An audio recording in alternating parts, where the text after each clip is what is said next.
Hey everybody, it's Karen, and I am back for my 100 Days of Making Challenge update. This is day number 8. Day number 8. And today I just spent my time sketching a little bit. I didn't have a lot of time today. So I worked on concept art.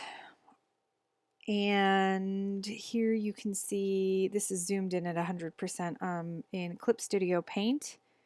Oh, before I should go further, I should say that this is for the 100 Days of Making Comics Challenge, and this was started by Kevin Cross.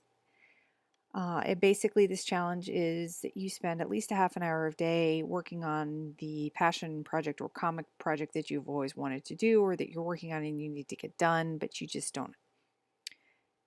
You're tired of working for the man, you're tired of freelancing, you want to work on your own stuff.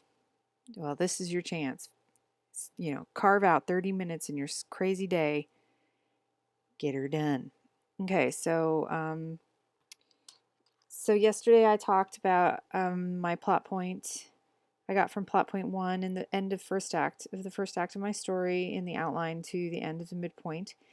And in that I had the main character, I had the hero, it's a private eye story with a monster twist. He discovered he was searching for a guy who was a murder suspect, but when he did the killings, he was some kind of meta-human monster type guy.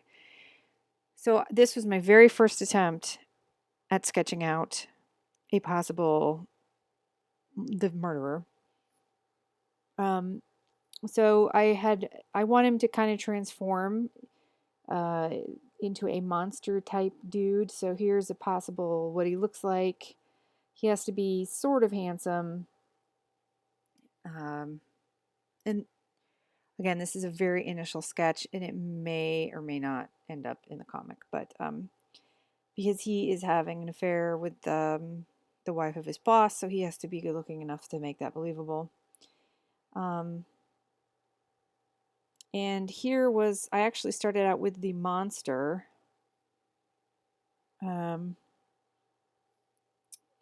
so then I kind of worked backwards to try to make what would he look like before he transformed.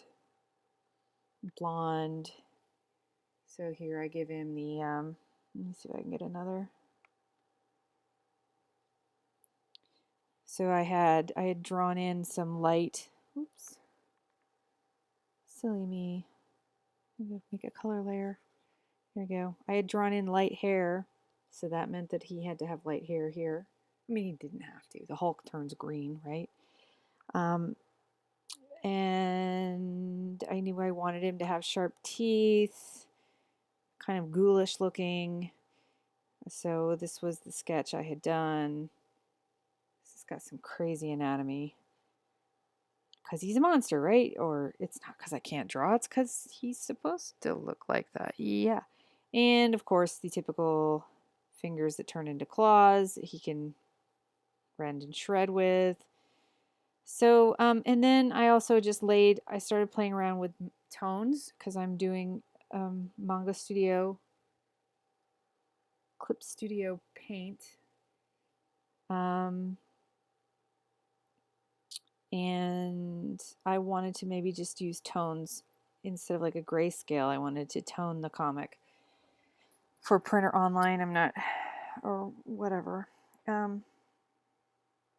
I still haven't decided what I'm going to do with this thing when I finish it.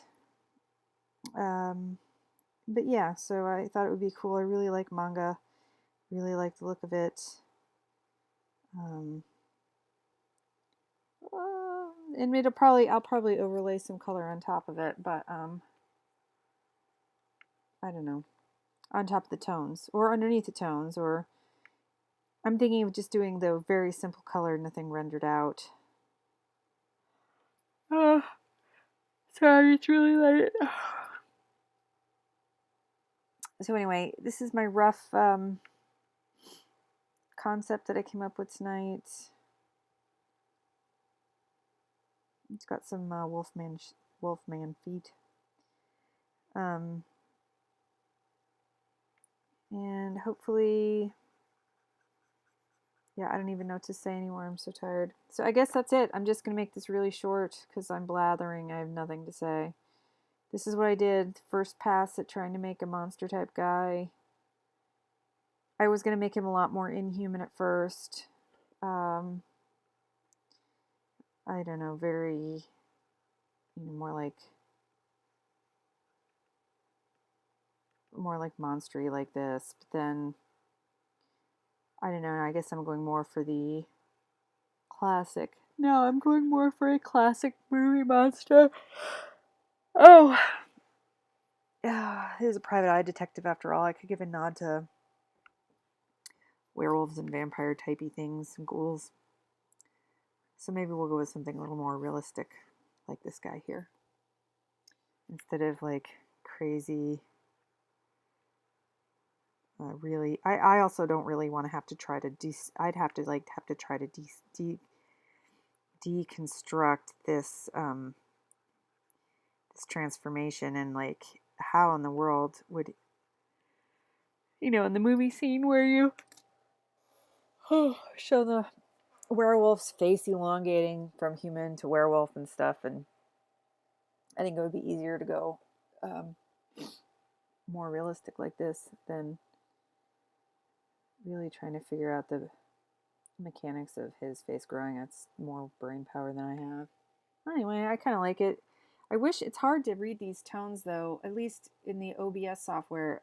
When I look at the other screen, I don't know if it's going to show up well or not. It looks good on my computer, on my Cintiq, but I don't know. When you record it, sometimes it gets that like square patterny because it's just a repeated pattern, and so hopefully it won't look funny, because if you zoom in, it's dots, right? Halftone. And I might try to maybe keep, I like this loose pen work, brush work. I might try to go with that for the comic, A, to save time, and B, be more of a gritty feel. I have a very, excuse me, I have a very clean, tight style normally, and I love messy lines, messy inks. I love the energy. I love the energy that I got in his hair, in the monster's hair, with those strokes, with those brush strokes. And but it's really hard for me to leave stuff messy. So I don't know. I'll play with all that when the time comes. But right now I'm going to sign off. This was day 8. I'll upload this in the morning. I think I just finally got around to uploading day 7 tonight. And I'm not quite sure. The weekend is coming up here. It'll be Saturday, and I'm not quite sure what I'm going to do. I'm just playing it by ear. So whatever I come up with, oh goodness, I guess I'm going to go to bed. Whatever I come up with, I will share with you tomorrow. So I'll see you then. Bye.